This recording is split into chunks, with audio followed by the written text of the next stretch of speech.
Penutupan kegiatan Khidmatul Ummah Santri Parabek Bukit Tinggi yang berada di Kenagaden Barong-Barong Belantai Selatan resmi ditutup. Telah selesai menjalankan tugas dan program Khidmatul Ummah di Kenagaden tersebut selama 2 minggu terhitung pada tanggal 7 Maret 2022 hingga 19 Maret 2022 ini. Penutupan kegiatan Khidmatul Ummah Santri Parabek juga dilaksanakan serentak di 23 nagari yang berada di Kecamatan Kota Sebelah Terusan, Kabupaten Pesisir Selatan. Kegiatan penutupan Khidmatul Ummah Santri Parabek dilaksanakan pada Musala Pondok Pesantren Iqra Barong-Barong Belantai Selatan. Dalam kegiatan penutupan tersebut, Santri Khidmatul Ummah bersama pembina menyerahkan bantuan karpet sebanyak 17 gulung, 1 jam dinding, 4 kipas angin dan kitab Nahu. Menurut pembina Khidmatul Ummah yang berada di Kenagaden Barong Belantai Selatan, Ustadz Wahyudi Rahman mengungkapkan bahwa kegiatan Khidmatul Ummah telah selesai dan kami akan menyerahkan bantuan dari Parabek Bukit Tinggi yang dikumpulkan oleh para santri untuk musala Pondok Pesantren Iqra. Kami akan bertolak pada tanggal 20 Maret 2022 nanti besok. Semoga selama santri Khidmatul Ummah di sini bisa setidaknya menjadi motivasi bagi santri Pondok Pesantren Iqra, dan juga beliau menyampaikan rasa terima kasih atas diterimanya para santri Parabek Bukit Tinggi dalam mengabdikan diri kepada masyarakat.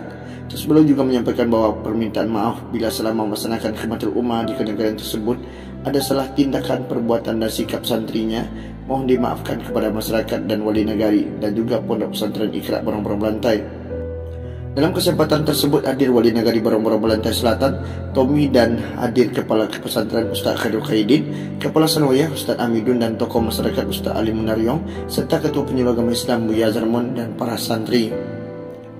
Dalam kesempatan tersebut, Wali Negari menyampaikan rasa terima kasih kepada seluruh santri Parabek Bukit Tinggi dan juga pembina Khidmatul Ummah Parabek Bukit Tinggi yang telah menyempatkan untuk berbagi ilmu keagamaan di tengah masyarakat beliau.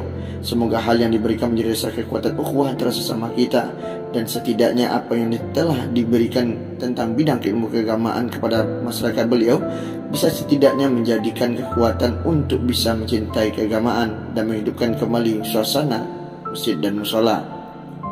Ustaz Khairul Khaidin mewakili pimpinan Pondok Pesantren Iqra menyampaikan rasa maaf bila selama santri berada di kawasan Pondok Pesantren Iqra tidak terlayani dengan baik, dan beliau juga mengucapkan ribuan terima kasih kepada seluruh pihak dari Pondok Pesantren Parabek Bukit Tinggi yang telah membantu untuk mengadakan kegiatan Khidmatul Ummah yang berada di Kenagaden Barong Belantai Selatan, terutama di Pondok Pesantren Iqra.